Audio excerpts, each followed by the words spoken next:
السلام عليكم ورحمة الله.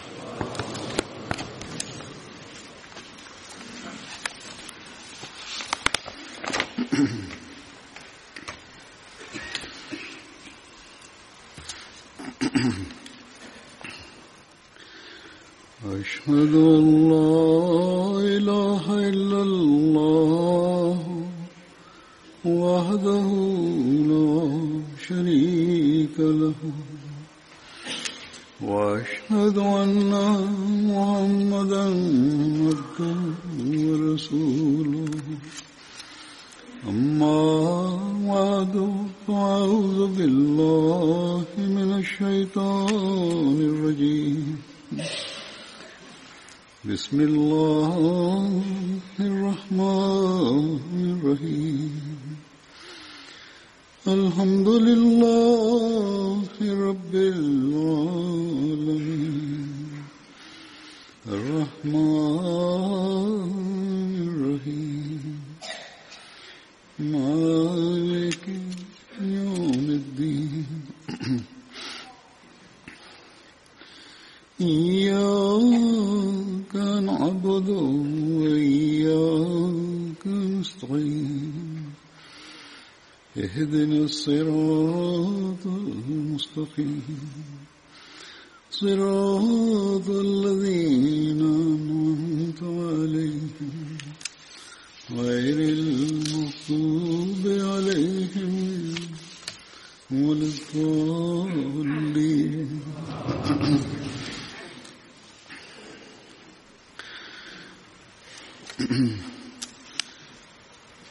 बदरी साहबा के जिक्र में अऊज़ु बिल्लाहि मिनश शैतानिर रजीम बिस्मिल्लाहिर रहमानिर रहीम.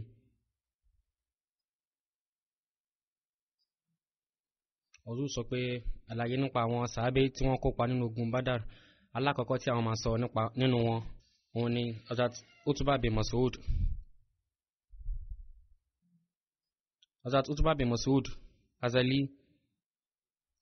ìnagijẹ wọn ní Abu Abdullah. Wọ́n wá láti ìdílé Banu Makhzum. Hazrat Utbah bin Mas'ud wọ́n ní ìbáṣepọ̀ ọ̀rẹ́ pẹ̀lú Banu Zuhra. Orúkọ bàbá wọn ní Mas'ud bin Ghafil. Orúkọ ìyá wọn sì ní Abd bint Abdul Hud. Hazrat Abdullah bin Mas'ud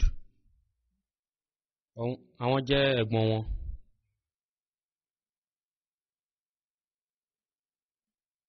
Wọ́n jẹ́ kan náà tí ó gba Islam ní Mecca.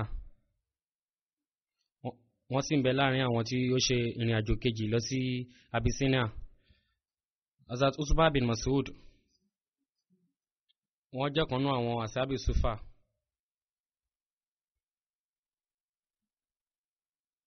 Nípa àwọn Sufa,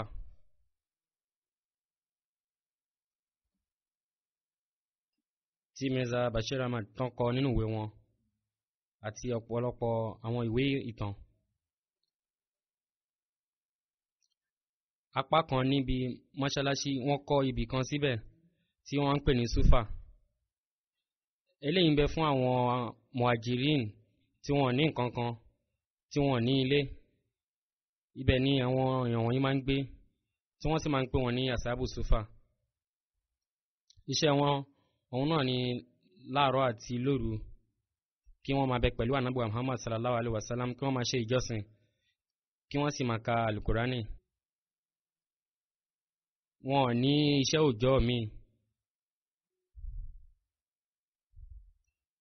Ànábì sallallahu alaihi wasallam ó máa ń bẹ pẹ̀lú wọn nígbàkígbà tí wọ́n bá gbé ẹ̀bùn wá sí ọ̀dọ̀ Ànábì sallallahu alaihi wasallam àbí kẹ́ nǹkan ń bẹ ní ilé. Ànábì sallallahu alaihi wasallam máa ń yọ tí wọ́n kúrò níbẹ̀. Láwọn ìgbà míì náà Ànábì sallallahu alaihi wasallam wọ́n máa ń fi ebi panú. Gbogbo ohun tí ó bá sì ń bẹ nílé ni wọ́n máa ń fi rán sí àwọn Ashabu Sufa. Àwọn Ansar náà wọ́n máa ń ṣe àlejò wọn bí agbára wọn bá ṣe tó, tí wọ́n sì máa ń gbé dàbínù odindi fún wọn. Tòun ti bẹ́ẹ̀ náà wọ́n sì jẹ́ aláìní. Gbogbo ìgbà náà sì ni wọ́n máa ń fi ebi panú. Gbogbo eléyìí sì lọ bẹ́ẹ̀ fún ọdún mélòó kan títí tí ó fi di wípé nígbà tí wọ́n fẹ́ Mọ̀dínà sí, iṣẹ́ wá yọ fún àwọn èèyàn wọ̀nyí láti máa ṣiṣẹ́ níbẹ̀. Wọ́n sì tún máa ń fún wọn lówó nínú Baitul Mali náà. Àmọ́ nípa àwọn èèyàn wọ̀nyí, àlàyé nípa wọn tó ń bẹ wípé àwọn èèyàn wọ̀nyí wọ́n máa ń bẹ nínú ọ̀dẹ Ànábì wa Muhammad sallam. Ibi tí wọ́n máa ń sùn sí nílẹ̀ Lárúbáwá náà ń pè ní Sufa. Ìdí nìyí tí wọ́n fi ń pè àwọn èèyàn wọ̀nyí ní Ashabu Sufa. Kò sí èyí tó máa ń ní bùbá àti ṣòkòtò nínú wọn lẹ́ẹ̀kan náà, tí wọ́n sì máa ń so aṣọ náà. Wọ́n máa ń wọ aṣọ náà tí aṣọ náà kì í débi orúnkún wọn. Hazrat Abu Hurairah radiyallahu ta'ala anhu, wọ́n jẹ́ kan náà àwọn èèyàn wọ̀nyí. Wọ́n sì ń ṣàlàyé wípé láàrin àwọn ará Sufa, àwọn ti rí 70 èèyàn tí ó ṣe wípé aṣọ wọn kò débi orúnkún wọn. Ẹni tí ń ṣe wípé kò débi orúnkún wọn, kò débi itan wọn. Wọ́n tún wá ń sọ wípé bó ṣe máa ń ṣe iṣẹ́ wọn, bó ṣe máa ń ṣiṣẹ́ ni pé wọ́n lọ sínú igbó, wọ́n lọ gégi, wọ́n sì máa ta igi tà fún àwọn ọmọ ìyá wọn kó má lè rí nǹkan jẹ. Àwọn míì máa ń gé ẹ̀ka dàbínù, wọ́n sì máa ń pín láàrin àwọn èèyàn wọn. Àwọn èèyàn tó bá wá láti ta, tó bá ti wá rí wọn, wọ́n á wò pé èèyàn ọ̀dẹ̀ làwọn èèyàn wọ̀nyí, wọ́n kàn máa ń jókòó síbí báyìí lásán. Wọ́n sì tún máa ń rò wípé àwọn ilé jẹ́ èèyàn tí ó ṣe wípé wọ́n fẹ́ fi ilé wọn sílẹ̀. Nígbàkigbà tí sàdákà bá wá sí ọ̀dọ̀ àwọn sàsálám, wọ́n máa ń pín fún wọn.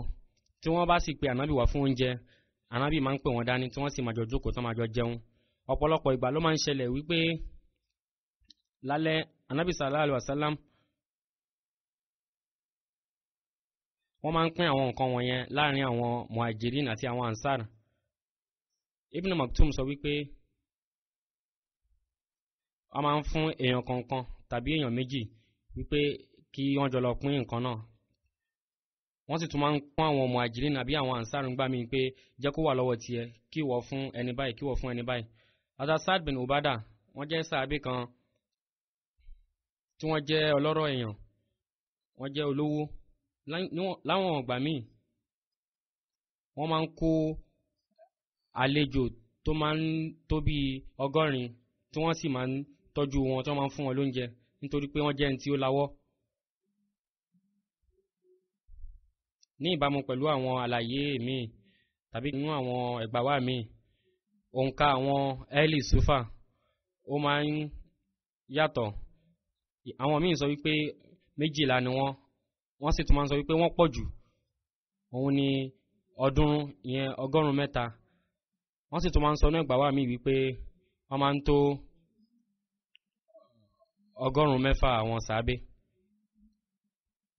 Ànábì sallallahu alaihi wasallam wọ́n máa ń jókòó pẹ̀lú wọn sínú mọ́ṣáláṣí tí wọ́n máa ń jẹun pẹ̀lú wọn. Tí àwọn èèyàn sì wọ́n ti máa sọ fáwọn èèyàn pé káwọn èèyàn máa bọ̀wọ̀ fún wọn, kí wọ́n máa tọ́jú wọn. Kò gbọ́dọ̀ jẹ́ wípé torí pé wọ́n kàn ń jókòó sí mọ́ṣáláṣí nìkan kí ẹ má wá bọ̀wọ̀ fún wọn, kí ẹ má máa tọ́jú wọn. Wọ́n máa ń wá láti wá ọ̀rọ̀ èmi òjíṣẹ́. Ìdí nìyí tí gbogbo oníkálukú yín ẹ gbọ́dọ̀ máa bọ̀wọ̀ fún wọn, kí ẹ máa tọ́jú wọn. Nígbà kan àwọn èèyàn kan nínú àwọn asábì Sufa wọ́n lọ sọ́dọ̀ Ànábì sallallahu alaihi wasallam, wọ́n lọ fi ẹjọ́ sùn wípé àwọn ti jẹ dàbínù débi wípé ó ti sú àwọn. Yàtọ̀ sí dàbínù, àwọn orí nǹkan míì jẹ. Gàtí Ànábì sallallahu alaihi wasallam wá gbọ́ ọ̀rọ̀ yìí kí ó bá lè fi ọkàn wọn balẹ̀, wọ́n wá ṣe ìwàásù wípé kí ni ohun tí ẹ̀ ń sọ yìí wípé dàbínù jíjẹ ti sú yín. Ǹjẹ́ ẹ mọ̀ wípé dàbínù yìí náà ni oúnjẹ àwọn ará Mẹ̀dínà?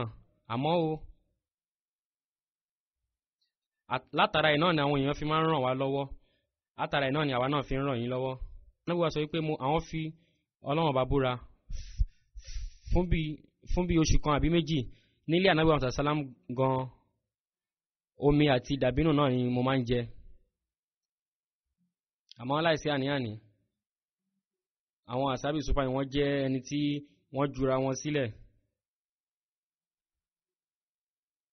Àmọ́ o tóun ti bí dàbínù yìí náà ṣe sú wọn, wọn ò fi àyè yìí sílẹ̀, wọn ò kúrò níbẹ̀, ibẹ̀ náà wà.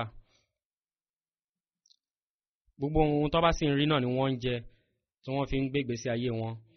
Ó tún bẹ nínú àkọọ́lẹ̀ wípé ní alẹ́ wọ́n máa ń ṣe ìjọsìn, wọ́n máa ń ka àlùkùránì. Olùkọ́ kan ń bẹ fún wọn tó máa ń lọ jí wọn lálẹ́, tó máa ń kọ́ wọn ní àlùkùránì fún àwọn tí ó mọ̀ ń kà. Ó sì máa ń kọ́ àwọn tí wọ́n lè ká dáadáa àbí kẹ́ni tí ó bá fẹ́ ha nínú wọn. Báyìí ni olùkọ́ yìí náà ṣe máa ń kọ́ wọn ní alẹ́. Lórí eléyìí náà ni ọ̀pọ̀lọpọ̀ nínú wọn wọ́n máa ń pè wọ́n ní kárí, ìyẹn àwọn tí wọ́n máa ń ka àlùkùránì. Àwọn nọ́ọ̀sì náà máa ń rán fún títan Islam ká.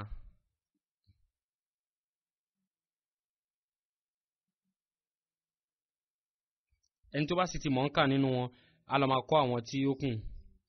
Lẹ́yìn ìgbà náà ọ̀pọ̀lọpọ̀ nínú wọn náà ni wọ́n wá jẹ́ olóyè. Kì í ṣe wípé wọ́n kàn jókòó síbẹ̀ nìkan, oyè ńláńlá ni wọ́n wá padà gbé fún wọn. Hazrat Abu Hurairah lásìkò Hazrat Umar àwọn ni gómìnà Bahrain. Lẹ́yìn náà lásìkò Hazrat Muawiya àwọn náà ni gọ́vnà, wọ́n tún di gómìnà. Hazrat bin Abi Waqqas wọ́n jẹ́ gómìnà Basra, àwọn náà sì ni wọ́n ṣe ìpìlẹ̀ Kufa. Hazrat Salman Farisi àwọn náà ni gómìnà Madain. Hazrat Ammar bin Yasir àwọn náà ni gómìnà Kufa. Gbogbo wọn náà ni wọ́n bẹnu àwọn asabi Kufa, asabi Sufa. Hazrat Ubada bin Jarrah àwọn ni gómìnà Palestine. Hazrat Anas bin Malik wọ́n jẹ́ gómìnà Medina ní àsìkò Hazrat Umar bin Abdulaziz. Àwọn èèyàn wọ̀nyí gbogbo wọn pátápátá náà ni wọ́n ń bẹ nínú àwọn asabi Sufa tí wọ́n sì ṣe ọ̀pọ̀lọpọ̀ iṣẹ́ fún títan Islam ká. Lásìkò Hazrat Umar ọ̀pọ̀lọpọ̀ oyè ni wọ́n yàn wọ́n fún. Hazrat Said Khudri wọ́n gba ìwà wípé àwọn wà láàrin àwọn Muhajirin lọ́jọ́ kan.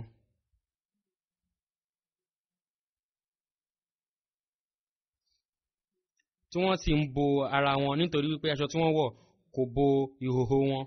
Wọ́n wá ń bo ìhòhò ara wọn fúnra wọn. Tó fi jẹ́ wípé wọ́n ń bo ìhòhò ara wọn yìí. Ìkànnù wọn sì ń ka àlùkùránì. Lápò náà ni Ànábì sàlám wọlé. Ìgbà tí Ànábì sàlám wá dìde, báyìí ni ẹni tó ń ka àlùkùránì náà sí ìdákẹ́. Ànábì sàlám wá sálámọ̀ sí wọn. Wọ́n á béèrè lọ́wọ́ wọn wípé kí ni ohun tí ẹ̀ ń ṣe?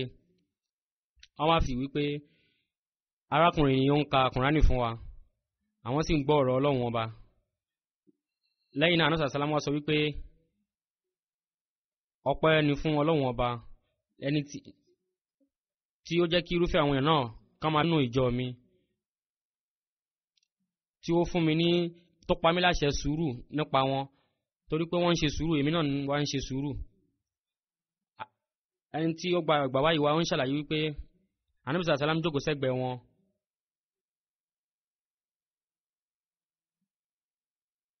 Ànábì sàlám wá fi ọwọ́ wọn fa ìlà wípé kí gbogbo wọn jókòó. Báyìí ni gbogbo wọn ṣe jókòó kárí Ànábì sàlám. Ànábì wa ń bẹ láàrin wọn. Ànábì wa sọ wípé ẹni tí ó ń gba ìgbà wáyé wa ó sọ wípé ibi tí wọ́n pọ̀ tó yàtọ̀ sí èmi Ànábì sàlám wọn ọ̀dá ẹnì kankan mọ̀ nínú wọn.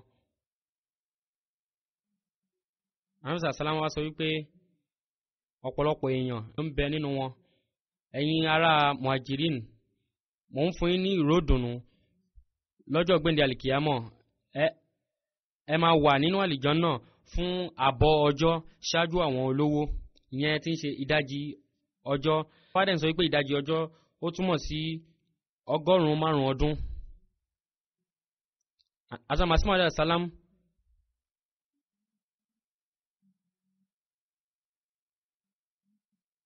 ọlọ́wọ́n bá sọ kalẹ̀ fún Hazrat Masih nípa asabi sufa léyìí tí ń ṣe ìmísí tí ń bẹ ní Lárúbáwá.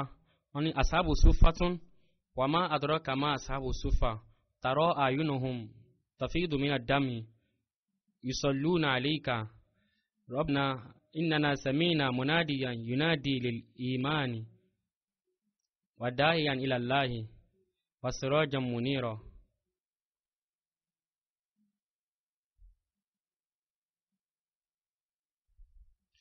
Ani ẹ̀yin ará Sufa, kí ni ohun tí ẹ mọ̀ nípa àwọn ará Sufa?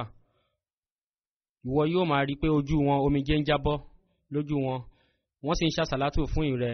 Wọ́n wá ń sọ pé ìrẹ Ọlọ́run ọba, a ti gbọ́ ohùn olùpèpè kan tí ó ń pè wá sí ojú ọ̀nà ẹ̀sìn.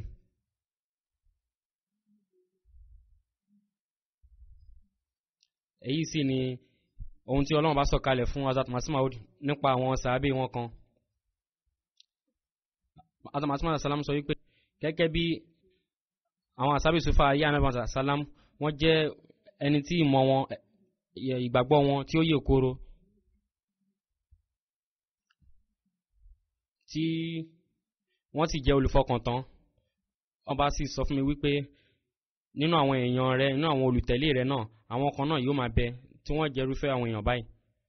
Nínú Sahih Bukhari, Hazrat Utbah bin Mas'ud wọ́n náà ń bẹnú àwọn sàábà náà tí ó kópa nínú Badar. Kí a bá lè mọ̀ nípa àpapọ̀ ìtàn àwọn sàábà nínú àwọn ìwé yìí, Usdul Ghaba fi nifati sahaba, al-isabati fi tamyizi sahaba, al-istiyab fi ma'rifati al-ashab àti tabaqatul kubra. Wọ́n sọ wípé àwọn sàábé yìí wọ́n kópa nínú ogun Uhud àti àwọn ogun, àmọ́ sàábé yìí kò kópa nínú ogun Badar. Àmọ́ nínú Bukhari wọ́n sọ wípé wọ́n kópa nínú ogun Badar nínú Bukhari. Hazrat Utbah bin Mas'ud wọ́n dolóògbé ní àsìkò Hazrat Umar ní Madina ní ọjọ́ 23 hijira, ní ọdún 23 hijira. Qasim bin Abdurrahman ó sọ wípé lásìkò tí Hazrat Umar ń kí janaza wọn, wọ́n dúró de ìyá wọn kí àwọn náà bá lè kópa nínú ìrun janaza náà. Imam Zuri wọ́n kọ wípé Hazrat Abdullah bin Mas'ud nípa kí a máa bẹ pẹ̀lú òjíṣẹ́ Ọlọ́run àti ìrìn àjò, wọn gbáwájú Hazrat Utbah bin Mas'ud yẹn tí ń ṣe àbúrò wọn. Hazrat Utbah bin Mas'ud ó túnmọ̀ sí pé wọ́n jẹ́ sàábé tí ó ti pẹ́ gan. Hazrat Abdullah bin Utbah wọ́n sọ wípé Hazrat Abdullah bin Mas'ud wọ́n nígbà tí àbúrò àwọn Hazrat Utbah bin Mas'ud tí wọ́n dolóògbé, wọ́n wá ń sunkún. Àwọn èèyàn wá sọ wípé kí lé tí ẹ̀ ń sunkún? Wọ́n wá sọ wípé ẹni yìí jẹ́ àbúrò mi ní ọ̀dọ̀ Ànábì sallam, ó jẹ́ ọmọ ìyá mi, ó sì jẹ́ ẹni tí mo nífẹ̀ẹ́ sí jù yàtọ̀ sí Hazrat Umar. Ó tún bẹ nínú ẹgbàwá mi wípé láti wọ́n mú ìròyìn ikú àbúrò wọn wá bá Hazrat Abdullah bin Mas'ud, wọ́n wá bẹ̀rẹ̀ sí ń sunkún. Wọ́n wá sọ wípé inna hadhihi rahmatun ja'alaha Allahu la yamlikuha ibn Adam. Wọ́n ní èyí jẹ́ àánú léyìí tí Ọlọ́run ọba ti ṣe fún ọmọ Ádámà tí kò sì lágbára lórí rẹ̀.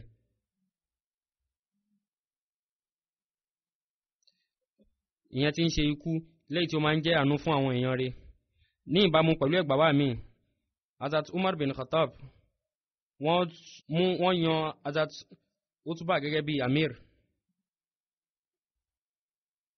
Sàábì kejì tí mo máa sọ̀rọ̀ nípa wọn, àwọn ni Ubadah bin Samit tí wọ́n jẹ́ Ansar. Orúkọ bàbá wọn ni Samit bin Qais, orúkọ ìyá wọn sì ni Qurratul Ain bint Ubadah.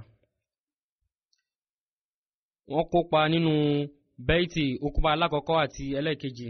Wọ́n sì wá láti ìdílé Ansar tí wọ́n jẹ́ olórí Banu Auf bin Khazraj tí wọ́n sì máa ń pè wọ́n ní Kawakil léyìí tí ń jẹ́ Kawkal.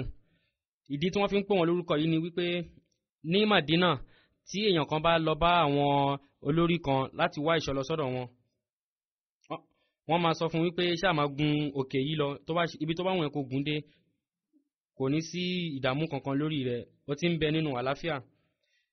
Ìgbà tó bá sì wù ẹ́ ni kó padà nígbà tó bá ti rí wípé kò sí ìbẹ̀rù kankan fún ẹ mọ́. Ṣàwárí àwọn èèyàn tó máa ń fún àwọn èèyàn ní ìṣọ́ yìí ni wọ́n ṣe ń pè wọ́n ní Kawakil. Ibn Hisham ó ń ṣàlàyé wípé irúfẹ́ àwọn olórí bẹ́yẹn tí àwọn èèyàn máa ń wá ìṣọ́ lọ sọ́dọ̀ wọn, wọ́n máa ń fún àwọn èèyàn tó bá wá ìṣọ́ wá sọ́dọ̀ wọn ní bíi ọkọ̀ wípé máa mú lọ. Hazrat Numan orúkọ bàbá wọn ní Salba bin Dad tí wọ́n sì máa ń pè àwọn náà ní Kawkal. Bákan náà ni Hazrat Sad bin Ubada wọ́n máa ń pè wọ́n ní Kawkal.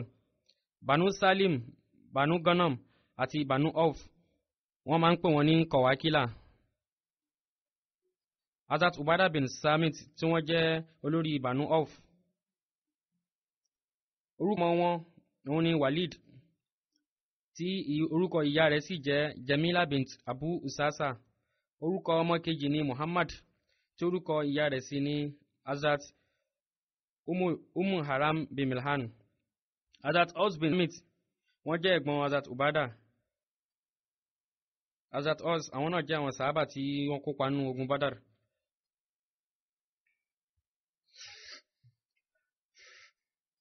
Nígbàtí Hazrat Abu Marsad Ganu tí wọ́n ṣèrìn àjò wá sí Madina, Ànábì sallam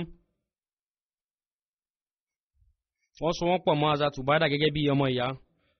Hazrat Ubada wọ́n kópa nínú ogun Badar, Uhud àti àwọn ogun tó kù pẹ̀lú Ànábì wa Muhammad sallallahu alaihi wasallam. Hazrat Ubada wọ́n dolóògbé ní Ramla léyìí tó wà ní Palestine ní ọdún 24 Hijra. Àwọn kan sì máa ń sọ wípé wọ́n kú sí Baitul Muqaddas tí òkú wọn sì ń bẹ níbẹ̀. Àwọn kan sì máa ń sọ wípé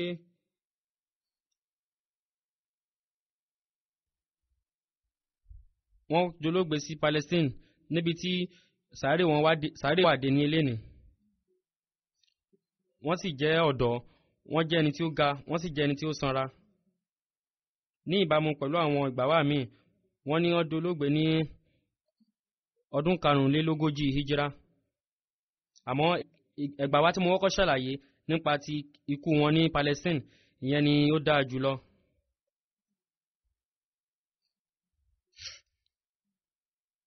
Ní ọdún 24 Hijra, kìí ṣe èyí tí ó wáyé ní ọdún 45. Òǹkà ẹgbàwá wọn òun ni 1,250. Àwọn tí wọ́n sì máa ń gbà wá wọn náà wà, àwọn ni àwọn sàhábà ńlá, àwọn sàhábà àgbàlagbà. Hazrat Anas bin Malik, Hazrat Jabir bin Abdullah, Hazrat Mikdam bin Mahdi, wọ́n jẹ́ àwọn èèyàn wọn. Hazrat Ubada bin Samit wọ́n ṣàlàyé wípé ẹni tó gba ìgbàwá wá ó sọ wípé wọ́n kópa ní ogun Badar, àmọ́ lálẹ́ Okuba wọ́n jẹ́ kan nú àwọn olórí ibẹ̀. Wọ́n sọ wípé Ànábì sallallahu alaihi wasallam nígbàtí gbogbo wọn rọ kiri ká Ànábì sallallahu alaihi wasallam, Ànábì sallallahu alaihi wasallam sì sọ fún wọn wípé kí ẹ gba báyàtì lọ́wọ́ mi lórí wípé ẹ ní bá Ọlọ́run bá wá orogún, ẹ sì ní jalè, ẹ sì ní máa pa àwọn ọmọ yín. Bákan náà tọkàntọkàn ẹ gbọ́dọ̀ fẹ̀sùn irọ́ kan ẹnikẹ́ni, ẹ sì gbọ́dọ̀ yapa ẹnu nípa àwọn maruf. Ẹni tí ó bá sì ṣe iṣẹ́ rere kan, Ọlọ́run bá san lẹ́san rẹ̀. Ẹni tó bá ṣe iṣẹ́ búburú kan tí Ọlọ́run bá wá fi ìyà jẹ, ìyà náà yóò dà gẹ́gẹ́ bí ìtanràn rẹ̀. Àmọ́ ẹni tí ó bá ṣe ìwà burúkú tí Ọlọ́run bá wá fi ọwọ́ bo iṣẹ́ burúkú ẹ̀ náà, ìdájọ́ rẹ̀ ń bẹ lọ́dọ̀ Ọlọ́run ọba ẹni tí ó bá wọn Ọlọ́run ọba ni Ọlọ́run ọba máa ń ṣàforíjì fún, ẹni tí ó bá sì wọ́n máa ń fi ìyà jẹ. nígbà tí wọ́n ń ṣe ìrìn àjò lọ sí Mẹ̀dínà, Ànábì sallallahu alaihi wasallam nígbà tí wọ́n dé Kaaba tí wọ́n kírun jímọ̀, nígbà tí wọ́n kírun tán, Ànábì sallallahu alaihi wasallam wọ́n gun orí ràkúnmí wọn láti máa ṣe ìrìn àjò Mẹ̀dínà. Wọ́n wá fi okùn rẹ̀ wọ́n fi sílẹ̀, wọ́n sì jẹ́ kó máa dá lọ fúnra rẹ̀. báyìí ni ràkúnmí náà ṣe ń wo ọ̀tún ló ń wò sí.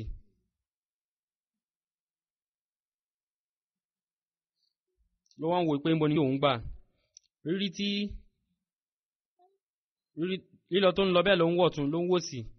àwọn ará Banu Salim ìyẹn ní àdúgbò wọn, nítorí pé Ànábì sàlám àdúgbò wọn ni wọ́n ti kírun jímọ̀. àwọn ìlọ́wọ́ Ànábì sàlám wípé lẹ́yìn tí Itban bin Malik, Nufel bin Abdullah bin Malik àti Ubadah bin Samit ń bẹnu wọn. àwọn abẹ́ ìlọ́wọ́ òjíṣẹ́ Ọlọ́run wípé ìrẹ́ òjíṣẹ́ Ọlọ́run ọba sallallahu alayhi wa sallam, kí ló dé ẹ ṣe dúró sí ọ̀dọ̀ wa? ọ̀pọ̀lọpọ̀ àwọn èèyàn ní ń bẹ mí báyìí ní àdúgbò yìí tí wọ́n sì máa bọ̀wọ̀ fún yín, tí wọ́n sì tún máa dáàbò bò yín lọ́pọ̀lọpọ̀. wọ́n ti sọ pé ọ̀pọ̀lọpọ̀ mùsùlùmí ló ń bẹ mí báyìí. nínú ìgbà wa míì wọ́n ní owó àti ọrọ̀ ń bẹ lọ́dọ̀ wa, owó pọ̀ lọ́dọ̀ wa. nínú ìgbà wa míì wọ́n sọ wípé ẹ ṣe dúró sí ọ̀dọ̀ wa, òǹkà wa pọ̀ lọ́pọ̀lọpọ̀, a sì ní nǹkan ìjà lọ́pọ̀lọpọ̀, a sì ní àwọn ọgbà àti àwọn nǹkan tí èèyàn lè fi gbé ilé ayé. wọ́n sọ pé ìrẹ́ òjíṣẹ́ Ọlọ́run ọba sallallahu alaihi wasallam, tí wàhálà kan bá ṣẹlẹ̀ ní náà ọ̀dọ̀ àwọn èèyàn ní ọ̀dọ̀ wa ní àwọn èèyàn máa ń wá láti wá ìṣọ́. Ànábì sallallahu alaihi wasallam wá gbọ́ gbogbo ọ̀rọ̀ wọn, wọ́n sì ṣe àdúrà fún wọn. wọ́n wá sọ wípé kò sí wàhálà, àwọn ti gbọ́ gbogbo ọ̀rọ̀ yín, ẹ ṣáà kúrò lọ́nà ràkúnmí yìí, nítorí pé wọ́n ti pa á láṣẹ, Ọlọ́run bá ti pa á láṣẹ wípé ibi tó bá wùn ni kí ó máa lọ, kí ó sì dúró síbẹ̀. nínú ẹgbàá wa míì ó ń bẹ wípé Ànábì sallallahu alaihi wasallam sọ wípé wọ́n ti pa ràkúnmí yìí níṣẹ́, nídìí èyí ẹ fi ọ̀nà rẹ̀ lẹ̀. Ànábì sallallahu alaihi wasallam sì ń sọ ọ̀rọ̀ yìí pẹ̀lú ẹ̀rín ni wọ́n fi ń sọ ọ̀rọ̀ náà. báyìí ràkúnmí náà ṣe tẹ̀síwájú. nípa ìṣẹ́gun Egypt, ẹni tí ó kọ ìwé Sero Sahaba, wọ́n ní lásìkò Faruki nígbà tí wọ́n ṣẹ́gun Egypt, Hazrat Amr bin al-As wọ́n kọ ìwé sí Ànábì salam fún ìrànlọ́wọ́ àwọn ogun. Hazrat Umar wá rán 4,000 ọmọ ogun, léyìí tí 1,000 kan nù wọn Hazrat Ubadah ní olórí wọn. ó túmọ̀ sí wípé olórí kan a máa bá 100 èèyàn kan jà. Hazrat Amr bin al-As gbàtán wá dé ọ̀dọ̀ wọn, wọ́n wá kó wọn pọ̀, wọ́n wá bẹ̀rẹ̀ sí ń ṣe ìwàásù fún wọn. wọ́n wá sọ fún Hazrat Ubadah wípé kí wọ́n fún àwọn ní idà wọn. wọ́n sì yọ láwà ní wọn ní orí, wọ́n sì gbé sórí idà náà. wípé eléyìí túmọ̀ sí wípé àwọn ni olórí ogun yìí. pẹ̀lú ògo Ọlọ́run ọba, ìjà alákọ̀ọ́kọ́ tí wọ́n máa jà ni wọ́n fi ṣẹ́gun ìlú náà. Hazrat Abu Ubadah bin Jarrah nígbà tí wọ́n ṣẹ́gun Damascus tán, tí àwọn Lárúbáwá tí wọ́n ń bẹ níbẹ̀ wọ́n wá bá wọn láti sowọ́pọ̀ mọ́ àwọn. wọ́n sì tẹ̀síwájú lọ sí Hama. Hazrat Ubadah bin Samit lẹ́yìn ìgbà náà ní Lazikia wọ́n dúró síbi etí omi kan tí àwọn ará abẹ tí wọ́n bá wọn mùsùlùmí jà, tí ilẹ̀kùn ńlá kan sì ń bẹ níbẹ̀, láìsí ọ̀pọ̀lọpọ̀ èèyàn ilẹ̀kùn náà ò lè ṣí. Hazrat Ubadah wá ní kí àwọn ọmọ wọn kàn ṣílẹ̀kùn náà, tí àwọn èèyàn wọ̀nyí àwọn Lárúbáwá náà sì dákẹ́. wọ́n ní kí wọ́n gbẹ́ kòtò náà, kí àwọn mùsùlùmí gbẹ́ kòtò. ìgbà tán wá parí iṣẹ́ náà, wọ́n wá padà sí Hims. àmọ́ ńgbà tílẹ̀ wá ṣú, wọ́n wá wọ ibùgbé wọn, ìyẹn ibùgbé àwọn ológun àti inú kòtò wọn léyìí tí wọ́n gbẹ́.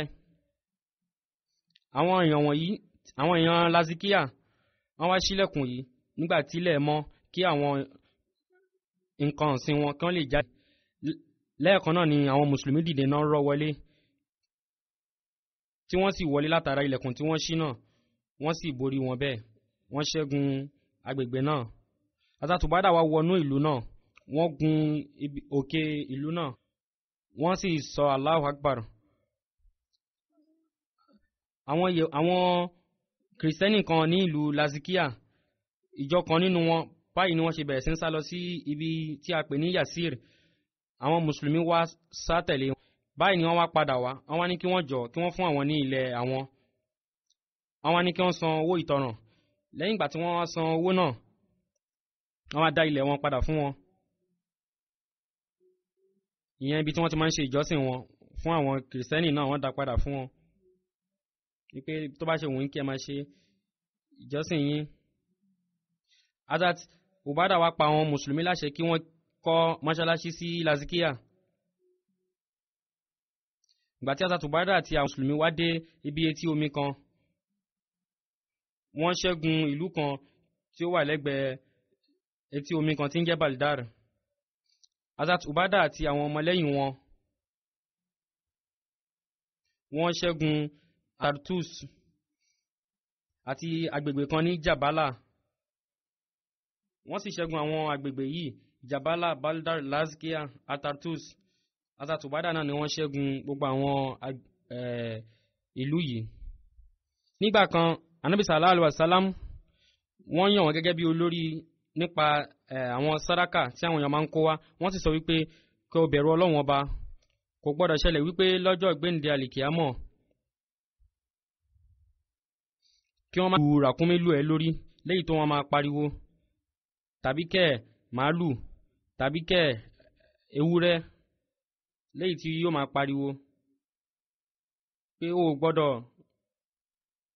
ṣàfẹ́kù nípa ìtọ́jú àwọn nǹkan wọ̀nyí. Lásìkò náà oríṣiríṣi sàdákà ló máa ń wá, ràkúnmí ni o, màálù ni o, tàbí kẹ́ àwọn ẹran. Ànábì wa sọ wípé gbogbo àwọn nǹkan wọ̀nyí ni kí o tọ́jú dáadáa, kí o sì pín wọn dáadáa láàrin àwọn èèyàn pẹ̀lú déédéé, kí o dáàbòbò. Nítorí pé tí o bá ṣe ìdáàbòbò àwọn kìíní dáadáa, àwọn nǹkan wọ̀nyí ni ó máa dàbí ẹrù ilé ẹ lórí lọ́jọ́ gbéǹde àlìkìyámọ̀. Hazrat Ubada wa sọ wípé òun fi Ọlọ́run ọba náà búra lẹ́ni tí ó rán yín pẹ̀lú Ọlọ́run ọba búra ẹni tí ó rán yín pẹ̀lú òdodo, wípé kódà sàdákà àwọn méjì gan òun ò lè jẹ́ olórí lórí rẹ̀. Nídìí èyí ẹ má fi mí jẹ olórí lórí nǹkan yìí. Ànábì sallallahu alaihi wasallam lásìkò wọn, àwọn èèyàn márùn ni wọ́n kó àlùkùránì papọ̀. Hazrat Muaz bin Jabal, Hazrat Ubada bin Samit, Hazrat Ubay bin Kab, Hazrat Abu Ayyub Ansari, Hazrat Abu Darda. Àwọn márùn yìí ni wọ́n kó àlùkùránì pọ̀. Hazrat Yazid bin Sufyan, lẹ́yìn ìṣẹ́gun Syria, wọ́n kọ sí Hazrat Umar wípé àwọn ará Syria wọ́n nílò olùkọ́ kan lẹ́ni tí ó máa kọ́ wọn ní àlùkùránì àti ìmọ̀ nípa ẹ̀sìn. Hazrat Umar rán Hazrat Muaz, Hazrat Ubada àti Hazrat Abu Darda. Hazrat Ubada wọ́n lọ tẹ̀dó sí Palestine. Junada ó sọ wípé ìgbà tí òun lọ bá Hazrat Ubada, orí wọn òun bá wọn pàdé gẹ́gẹ́ bí èèyàn onímọ̀ ńlá kan. Nígbà tí àwọn mùsùlùmí tí wọ́n ṣẹ́gun Syria, Hazrat Umar wọ́n wá rán Hazrat Ubada àti Hazrat Muaz bin Jabal àti Hazrat Abu Darda, wọ́n rán wọn lọ sí Syria kí wọ́n bá lè kọ́ àwọn èèyàn ní ẹ̀kọ́ Kùránì àti Islam. Hazrat Ubada wọ́n dúró sí Hims, Hazrat Abu Darda wọ́n dúró sí Damascus. Báyìí ni Hazrat Muaz lọ sí Palestine. Lẹ́yìn ìgbà díẹ̀ náà ni Hazrat Ubada náà padà sí Palestine. Níbẹ̀ ni wọ́n ti pàdé Hazrat Muawiya, léyìí tí wọ́n jọ ṣe àríyànjiyàn kan. Àríyànjiyàn náà nípa ọ̀rọ̀ ẹ̀sìn. Wọ́n ní oríṣiríṣi ìyapa ẹnu. Báyìí ni Amir Muawiya wọ́n sọ̀rọ̀ sí wọn ní kíkan. Hazrat Ubada wá sọ wípé àwọn ò lè dúró pẹ̀lú yín, àwọn ò lè gbé pẹ̀lú yín. Báyìí ni wọ́n ṣe padà sí Mẹ̀dínà. Hazrat Umar wá bèèrè lọ́wọ́ wọn wípé kí ni ohun tó gbé ẹ padà wá. Hazrat Ubada wa sọ fún Hazrat Umar wípé wọ́n ṣàlàyé gbogbo ohun tí ó ṣẹlẹ̀ fún wọn wípé àríyànjiyàn kan ṣẹlẹ̀ láàrin wa. Báyìí ni wọ́n sì bẹ̀rẹ̀ sí ń sọ̀rọ̀ sí mi ní kíkankíkan. Látara eléyìí Hazrat Umar ní kí wọ́n padà, kí ó padà sí ààyè ẹ. Ọlọ́run ọba yóò sì pa irúfẹ́ ilẹ̀ náà rẹ̀, ilẹ̀ tí ó ṣe wípé èèyàn bíi tiẹ̀ kò sí níbẹ̀, tàbí kí àwọn èèyàn tí wọ́n dàbí ìwọ nípa ọ̀rọ̀ ẹ̀sìn àti ìmọ̀ alukurani nídìí èyí láti padà. Wọ́n sì sọ fún wípé kí o fi ọ̀rọ̀ yìí ránṣẹ́ sí Hazrat Muawiya wípé wọn ò ní agbára lórí rẹ̀, wọn kàn lè máa pa ẹ́ láṣẹ. Wọ́n sì sọ wípé kí Hazrat Muawiya gbogbo ohun tí Hazrat Uba sọ fún ẹni kí o máa gbọ́, kí o sì máa tẹ̀lé wọn. Lẹ́yìn náà ọ̀pọ̀lọpọ̀ ẹgbàwá àti àlàyé ni ó ń bẹ nípa wọn, léyìí tí máa ṣàlàyé ní ọjọ́ iwájú ní khutbah mi. Àlàyé ńláńlá ni àlàyé tí ó pọ̀ ní ń bẹ nípa wọn. Nísìnyí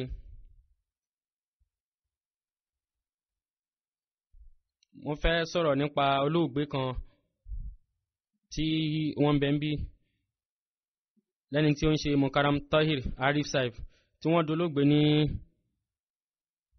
ọjọ́ 26 látara àìsàn igbáyà tí ń ṣe kánsà. Tí dolóògbé ní UK ń bí báyìí, tí wọ́n sì tọ́jú àìsàn yìí lọ́pọ̀lọpọ̀. Wọ́n jẹ́ òṣìṣẹ́ ìjọba, wọ́n sì ti fẹ̀yìntì. Lẹ́yìn náà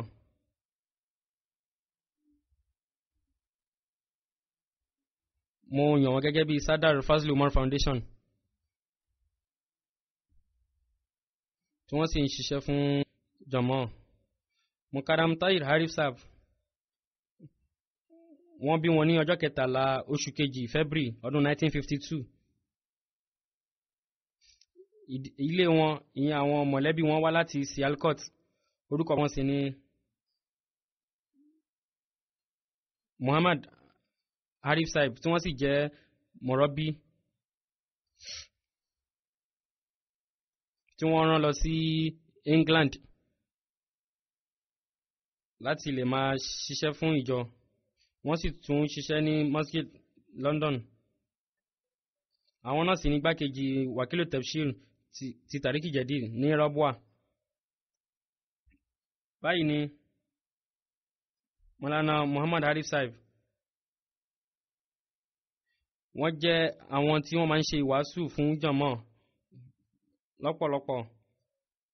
Ní March nígbà ní Pakistan,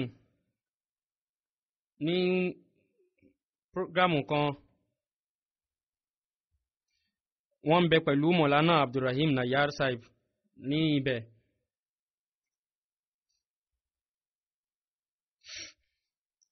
Orúkọ olóògbé ni, orúkọ ìyá wọn ni Inayatu Suraya Begum.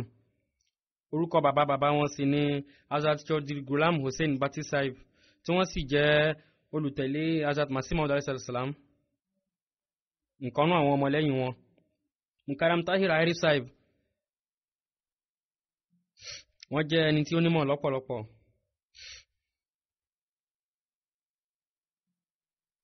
Wọ́n sì jẹ́ akéwì, wọ́n sì ti kọ ìwé lọ́pọ̀lọpọ̀. Wọ́n ní ìwé wọn, wọ́n ní ewì kan, ìkan ní Urdu àti ìkejì ní Punjabi.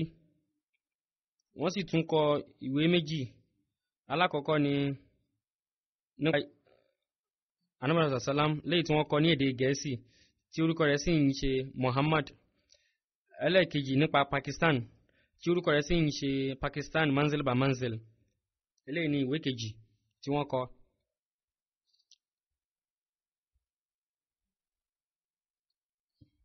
Wọ́n gba dìgírì LLB, wọ́n sì wá sí England láti lè wá tẹ̀síwájú ní School of Economics. wọ́n sì gba LLM pẹ̀lú ògo Ọlọ́run ọba ní London University. Wọ́n tún gba àmì ẹ̀yẹ lẹ́yìn ìgbà tí wọ́n parí níbí. Wọ́n padà wá sí Pakistan tí wọ́n sì bẹ̀rẹ̀ sí ṣiṣẹ́ gẹ́gẹ́ bí òṣìṣẹ́ ìjọba pẹ̀lú ògo Ọlọ́run ọba. Wọ́n bẹ̀rẹ̀ sí ní dàgbàsókè títí tí wọ́n fi di Inspector General of Police, ọ̀gá àwọn ọlọ́pàá, IG. Láwọn àsìkò náà gẹ́gẹ́ mọ̀ pé Pakistan wọ́n ń gbógun tì wá lọ́pọ̀lọpọ̀, àmọ́ tòun ti bẹ́ẹ̀ náà wọ́n tún rí ipò yìí, wọ́n pè fún wọn, wọ́n rí oyè yìí, wọ́n rí gbà. Eléyìí jẹ́ kí a mọ̀ gẹ́gẹ́ bí irú èèyàn wọ́n jẹ́. Nígbà tí wọ́n dúró tí wọ́n ń bẹ ní England fún ètò ẹ̀kọ́ wọn, Khalifa kẹrin rahimahullah ta'ala Azamiza Tahir Ahmad Chaudhry Sahib tí ìwé tí wọ́n kọ fún àwọn ọmọdé olóògbé yìí, àwọn náà ràn wọ́n lọ́wọ́ nípa kíkọ ìwé náà. Wọ́n sì ṣiṣẹ́ fún ìjọ lọ́pọ̀lọpọ̀. Pẹ̀lú ògo Ọlọ́run ọba, Hazrat Masih Maud, àwọn ìwé wọ́n jẹ́ ẹni tí ó nífẹ̀ẹ́ láti máa ka ìwé wọn lọ́pọ̀lọpọ̀ ní gbogbo ìgbà. Wọ́n sì tún kà lásán, wọ́n ń kọ nǹkan sílẹ̀. Wọ́n sì máa ń ṣàlàyé gbogbo àwọn ọ̀rọ̀ tí ń bẹ nínú àwọn ìwé náà fún àwọn ọ̀rẹ́ wọn, tí wọ́n sì jọ máa ń jíròrò nípa rẹ̀. Wọ́n sì jẹ́ ẹni tí ó nífẹ̀ẹ́ láti máa ka Kùránì lọ́pọ̀lọpọ̀ àti mímáa ronú sí. Ìkànnà àwọn èèyàn wọn ó kọ wípé nígbà tí wọ́n ń sọ̀rọ̀ nípa wọn, àwọn wá rí wípé wọ́n jẹ́ ẹni tí fẹ́ràn àti máa kí ìrun tahajjud lọ́pọ̀lọpọ̀ lásìkò. Nígbà tí wọ́n ń ṣiṣẹ́ ní Pakistan, wọ́n máa ń wá fún gbogbo iṣẹ́ jọmọ́ àbí ibi tí jọmọ́ bá pè wọ́n sí. Gẹ́gẹ́ bí mo ti sọ tẹ́lẹ̀, wọ́n fẹ́ràn àti máa ka ìwé lọ́pọ̀lọpọ̀. Orí wọn sì pé gan. Ìyẹn ìwé tí bá ní ṣe pẹ̀lú ẹ̀sìn tàbí kẹ̀ ilé ayé. Wọ́n sì máa ń lo ìmọ̀ wọn fún ìjọ, tí wọ́n sì ní àwọn ìpinnu tí ó dá lọ́wọ́ tí wọ́n máa fi ń yanjú àwọn ọ̀rọ̀, tí wọ́n sì jẹ́ mùsùlùmí olùfọkàntán. Gbogbo ilé ayé wọ́n fi ṣiṣẹ́ fún ìjọ ni.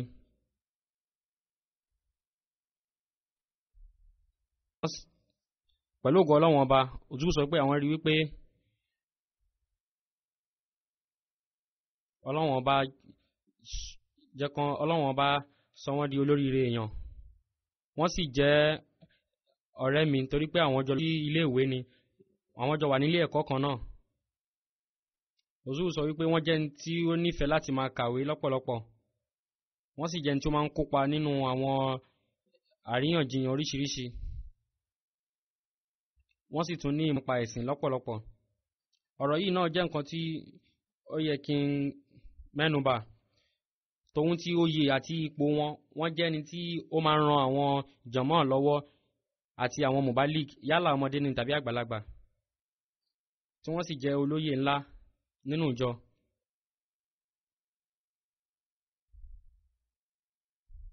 Wọ́n sì máa ń ṣe gbogbo ìgbìyànjú wọn láti ran àwọn èèyàn lọ́wọ́. Ní Fadlu Umar Foundation ní ọdún 2014 bẹ̀rẹ̀ tí ń ṣiṣẹ́ níbẹ̀. Nígbàtí mo yàn wọ́n gẹ́gẹ́ bí olùdarí ibẹ̀. Ní ọdún 2017 nígbàtí Chaudhry Hamid Nasirullah Sahib tí wọ́n dolóògbé, àwọn ìyẹn tí ó ń ṣe olùdarí Fadlu Umar Foundation tẹ́lẹ̀, àwọn wá yàn wọ́n gẹ́gẹ́ bí olùdarí ibẹ̀ pẹ̀lú ògo Ọlọ́run ọba, gẹ́gẹ́ bí mo ti ṣe ṣàlàyé. Ibẹ̀ náà ni wọ́n ṣiṣẹ́ títí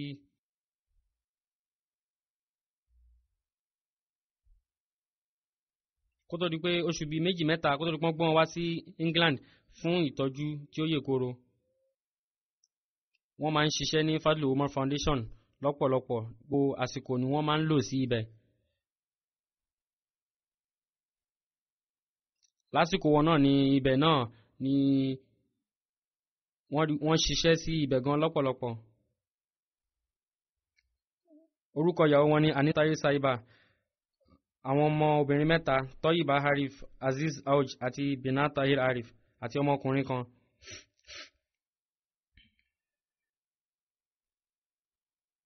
méjì nínú àwọn obìnrin wọ́n ti ṣègbéyàwó, wọn 2 wọn sì ti ṣègbéyàwó.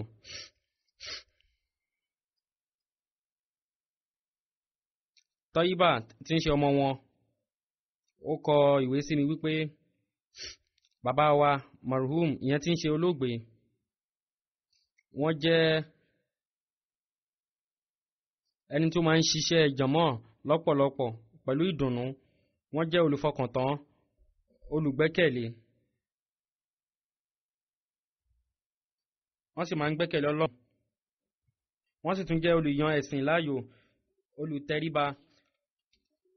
wọ́n sì tún jẹ́ èèyàn rere, tí wọ́n sì jẹ́ bàbá gidi àti ọkọ rere. wọ́n sì tún nífẹ̀ẹ́ Ọlọ́run Ọba àti òjíṣẹ́ rẹ̀ pọ̀lọpọ̀. ó sọ pé ìyá wa máa ń sọ wípé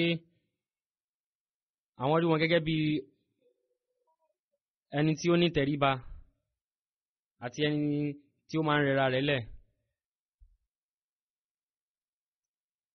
àwọn èèyàn tí ń bẹ nílé wọn náà sì máa ń kọ ìwé sí mi.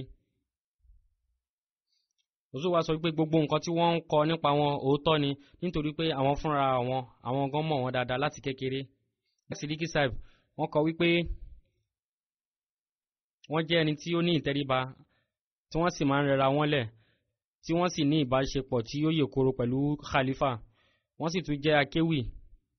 wọ́n ní lẹ́ẹ̀kan àwọn béèrè lọ́wọ́ wọn wípé kí wọ́n ṣe kán ka ewì kan fún àwọn. báyìí ni wọ́n ṣe ka ewì tí eléyìí tí ó ní ṣe pẹ̀lú khalifa. wọ́n sọ wípé lọ́jọ́ kan àwọn sọ fún olóògbé yìí wípé gbogbo Ahmadi ni Ọlọ́run bá ti fún ní Ọlọ́run bá ti ṣe dáadáa kan fún lọ́nà kan àbọ́nà kejì. wọ́n wá sọ wípé àwọn rí wípé ẹ̀yin oore tọ́lọ́run ṣe fún yín ni pé ẹ jẹ́ olóyè, ẹ sì jẹ́ èèyàn ńlá. wọ́n wá ní rárá, oore tọ́lọ́run bá ṣe fún àwọn ni wípé àwọn jẹ́ Ahmadi.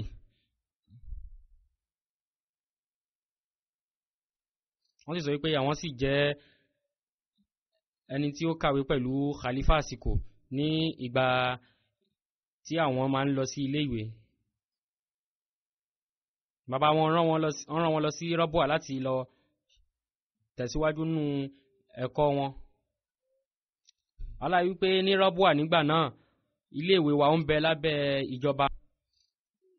nídìí èyí wọ́n wá wò wípé èyí tó yẹ káwọn máa fi gbé ní hostel tí ń bẹ nínú ilé ìwé. wọ́n wá kọ̀wé sí khalifa kẹta àsìkò náà. báyìí ni khalifa náà sì ṣe ètò wọn láti máa gbé ní Daru Ziyafat. lásìkò nígbà tí wọ́n ń bẹ ní iléèwé wọ́n máa ń ṣẹ̀fẹ̀ lọ́pọ̀lọpọ̀. nígbà tí Hazrat Khalifatu Masih Rabi tí wọ́n yàn mí gẹ́gẹ́ bí Nazir Ala, látìgbà náà ni wọ́n ti máa ń bọ̀wọ̀ fún mi. lẹ́yìn tí mo di khalifa náà, wọ́n tún tẹ̀síwájú nínú àwọn ìwà ìtẹríba wọn àti ìrẹ̀ra wọn lẹ̀ fún mi. Ọlọ́run Ọba máṣá bá wa ṣàánú wọn, kí o tẹ́ wọn sáfẹ́fẹ́ rere, kí o sì bá wa foríjì wọn, kí o sì bá wa gbé wọn ga, kí o sì jẹ́ kí àwọn ọmọ wọn kí wọ́n ní ìbáṣepọ̀ èyí tí ó péye pẹ̀lú jàmọ́.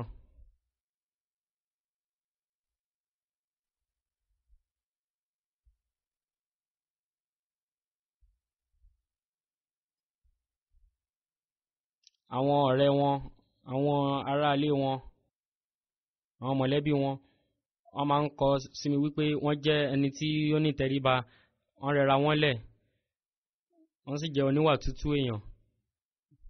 pẹ̀lú ògo Ọlọ́run Ọba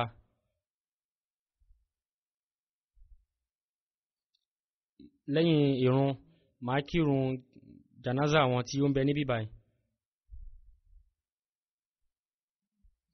lẹ́yìn ìrun máa lọ síta láti lọ kí ìrun wọn kí ẹ̀yin tó kù kí ẹ sì dúró dáadáa sí àyè yín.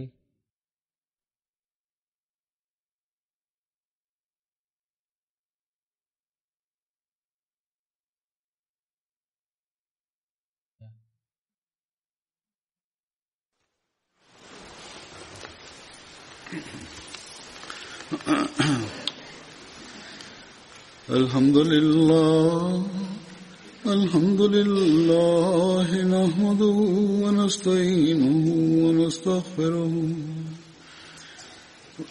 ونؤمن به ونتوكل عليه ونعوذ بالله من شرور أنفسنا ومن سيئات أعمالنا من يهده الله فلا مضل له ومن يضلل فلا هادي له ونشهد أن لا إله إلا الله ونشهد أن محمدا عبده ورسوله عباد الله رحمكم الله إن الله يأمر بالعدل والإحسان وإيتاء ذي القربى وينهى عن الفحشاء